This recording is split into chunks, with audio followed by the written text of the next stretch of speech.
शादी के कुछ 3 दिन बाद हमें पता चला कि वीडियो वायरल हुई। मैं अकमल से फ़ोन भी उठा लेती थी कि प्लीज़ कमेंट्स मत पढ़ना, ऐसा ना हो कमेंट्स कोई हमारे दिन को लगे हमारा मूड चेंज हो जाए। लेकिन मैं तो वॉशरूम जाके पढ़ रहा था। हाँ, अकमल तो पढ़ते थे, बाकी मेरा ये था मैंने कमेंट्स नहीं पढ़ी।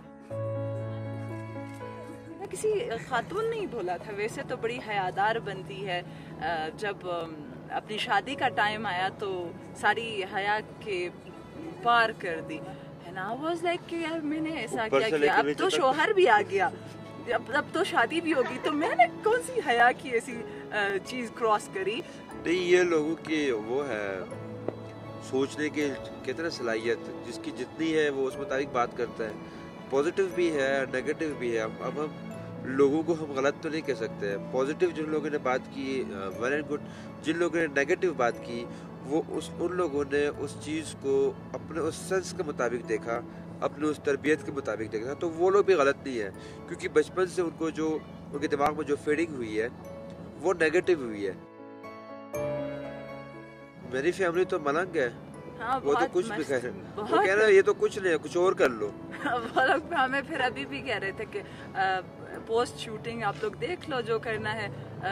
मतलब इनकी फैमिली बहुत चिल टाइप, मेरी फैमिली भी, तो हमारी फैमिलीज की तरफ से बहुत अच्छा रिस्पॉन्स था। अकमल के घर वाले यहाँ पे मौजूद नहीं थे, तो बहुत सारे काम इन्होंने खुद करने थे। मेरी कोई बड़ी बहन भाई नहीं है, मैंने बहुत सारे अरेंजमेंट्स खुद करनी थी। तो इसी चक्कर में शायद हम लोग उस शादी के जो लड़की होती है, जो एक फीलिंग्स आती हैं उसको इमोशनली, वो इमोशनल हो जाती है, तो वो शायद तब उस चीज़ को मैंने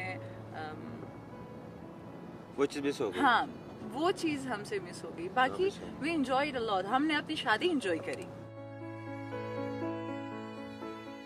सच कोई हमारा प्री प्लान नहीं था। ये हुआ था कि अकमल चला रहे थे गाड़ी, क्योंकि अकमल को चलानी थी। मैं सनरूफ पे चढ़ी थी, तब हमारे जो फ्रेंड्स थे अकमल के साथ, कजन्स बैठी हुई थी, उन्होंने फिर सनरूफ पे मुझे चढ़ाया था। मैं हील्स में थी, तो मैंने नीचे अकमल को, अकमल बस हो गया मैं उतर जाऊँ, फिर अकमल ने कहा उतर जाओ। फिर मेरा दिल किया कि मैं भी चलाऊँ, ड्राइव करूँ। मैंने अकमल से पूछा कि अकमल मैं ड्राइव करूँ, अकमल ने कोई हेजिटेशन नहीं, कोई कुछ नहीं, उसका आ जाओ, तो बस गाड़ी रोक दी, वो निकल गए। फिर मैं उतरी, हमें नहीं था पता कि ये वीडियो इतनी आगे चली जाएगी, तो मैं उतरी, मैंने उतर के बस गाड़ी चलाने लगी और हो गया। अपनी माऊ को किसी भी अननोन ड्राइवर के साथ बिठा देते हैं, राइट? आपको पता ही नहीं होता है टैक्सी वाला कौन है, नहीं पता ना।